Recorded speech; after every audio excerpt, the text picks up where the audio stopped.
Ladies and gentlemen, I'm going to start this video with an important health announcement. If you've got high blood pressure and you're at risk of stroke or heart failure, if you're cranking up a few notches, I suggest you don't watch this video, because what's about to follow is perhaps the most damning 10 minutes of YouTube footage you're ever going to see. And it's going to prove to you that the government and the mainstream media and Silicon Valley across the Western world are engaged in a despicable secret campaign to turn a blind eye to the slaughter of innocent people across the West. Okay, disclaimer's done. You've been warned.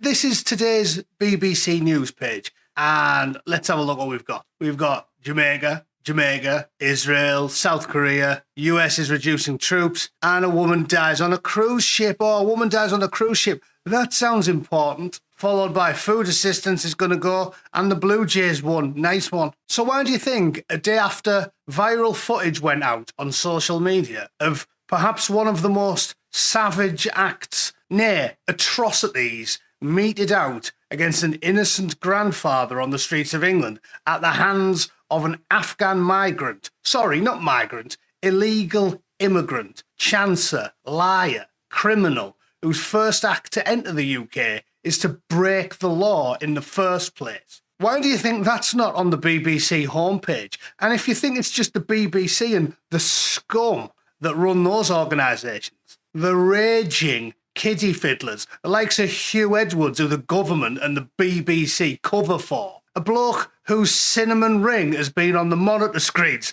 of about 20 million people because he's an international embarrassment. And the BBC employed him, didn't they, for decades. So how long was that going on? What else is in his closet? What other skeletons are hiding in there? But we're not here to talk about perverts working at the BBC, because we'd be here all year. I want to talk about the wider response from British politicians. Elon Musk, once again, doing the Lord's work, God bless him, pumping these things out constantly, even though he's a busy man and he runs 5 companies, and he's not even from the UK. He simply has an ancestral tie, has done more work to protect the British people than any 500 politicians, councillors and lords and judges and lawyers, because he keeps forcing them to talk about this issue. This morning he tweeted, when Tolkien wrote about the hobbits, he was referring to the gentlefolk of the English shires who don't realise the horrors that take place far away.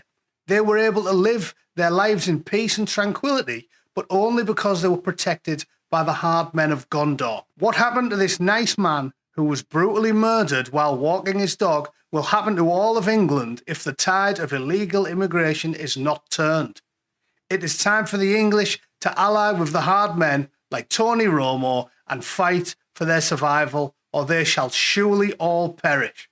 And this is where the towering rage boner of fury should kick in if you have a fully functioning brain, because that tweet, that perfectly reasonable, salient tweet, in which he did show the video because the British government don't want you to see it, that mild-mannered tweet generated far more interest and condemnation from the political class and the talking heads, the collection of treacherous dogs that run things in the UK. That tweet generated more vitriol than the act itself. More vitriol than Southport. Can you imagine seeing a video of that? You can see why they buried all the footage of that one. More vitriol than 250,000 girls getting ran through by foreign men while the government and the police helped cover it up. More vitriol than anything. Manchester bombing, 7/7, Lee Rigby getting an unscheduled medical procedure from 3 Africans in the middle of London.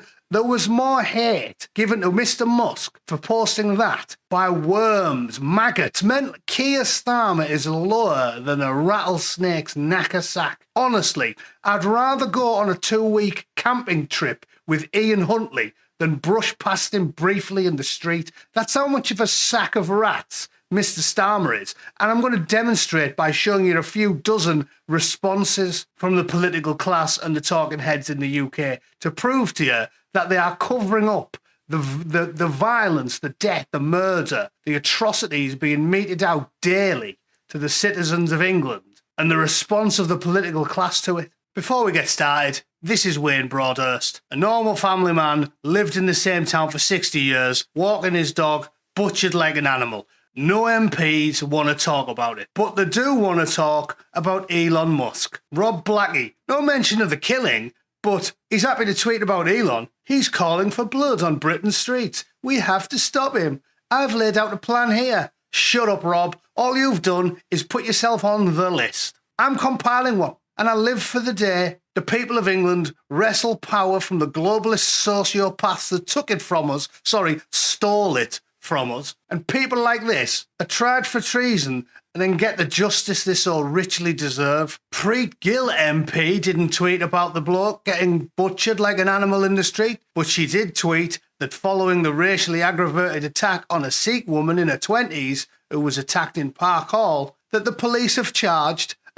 Get this for a sentence. You've never seen this much detail about any crime taking place in the UK in the last 25 years. John Ashby, a white British man aged 32 from Stockland Green with struggle, snuggling and strangulation. Can you believe that? I look forward to the next groomer getting convicted and Preet putting up there. This is Iqbal Jabari, 24 years old. Here's his address. His dad was from Pakistan. His mum was from Pakistan, obviously, because she was his first cousin and they share the same DNA. And he was born in England, but he hasn't integrated, which is why he feels it's acceptable to diddle kids. And, well, obviously the government and the police will help him do it. His mum's from Karachi. His dad's from Lahore. His granny's shoe size is 8. I look forward to seeing that much detail when they do something. But there isn't, is there? They won't even tell you what they look like or where they're from or what their names are. They go, a man who can't be named for legal reasons. But when one lone assault happens, one, covers up for $250,000, but when one happens and a bloke called John did it, they'll give you his name, his address, his mum's shoe size. Happy days. Again, Preet's going on the list. Oh, it's getting big. My list's longer than E.T.'s phone bill. What's this guy playing at? He's got eyes, Jim. He's got eyes, son. Can't be helped. I checked out Lammy's page. Nothing about it. Just Britain belongs to all of us. Yeah, it belongs to the entire world, but not the British. Had a chat with a bloke from Singapore. Shabsy's talking about Kababu. Nothing about the obvious. Not a single peep. There was a response from Dr. Shola, though, saying that, we shouldn't talk about the Afghan killing an innocent man, but she'll happily end Rupert Lowe's life. And obviously she's allowed to say that because she's Dr. Shola. I know what you're going to say now. What about the Prime Minister? Surely the Prime Minister said something about it, didn't he? No, he didn't. No. Scrolled through his old page for 5 minutes. He said, reform are going to take down our country. He said the Tories broke the economy. And he made numerous posts talking about the deal with Turkey, which he refuses to spell correctly because he's one of those weird postmodernist commie types who thinks that you should only use the language of the foreigner. That's why they spell Turkey and Kiev wrong, because he's an out, self-loathing socialist. And if you still support him, you're a traitor to your own nation. And there's another incorrectly spelled post about Turkey. And there's another blaming everybody but himself. And there's another lying about energy bills. And there's another begging for acceptance from people that have a bit of a tan. And there's one about him making sackless, chain-smoking, pisshead doilies more likely to not pay the rent. But nothing at all. And there's another Turkey spelled wrong. You get the idea. Nothing at all. Nothing about the obvious. Even the Home Secretary, not even remotely interested. Just guff about working illegally. Mr. Kababu. And of course, she had time to mention a racially aggravated sexual assault in Warsaw. Yeah, it's actually unbelievable. A savage murder witnessed by millions. And the Home Secretary doesn't mention it. But she'll talk about Warsaw all day long. One individual incident, no deaths required. And she'll talk about that all day long. In fact, I wasn't daft enough to say her name, but she's getting a winder anyway. Have it, Shammy. Some of it was fun. You deserve that, love. All right, so to sum up, it's no conspiracy.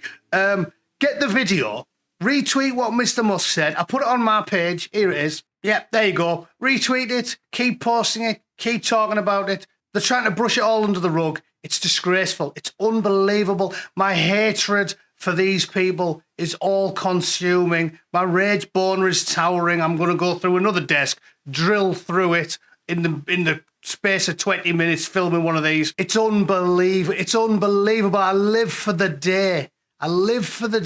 We can enact some form of retribution against the evil, twisted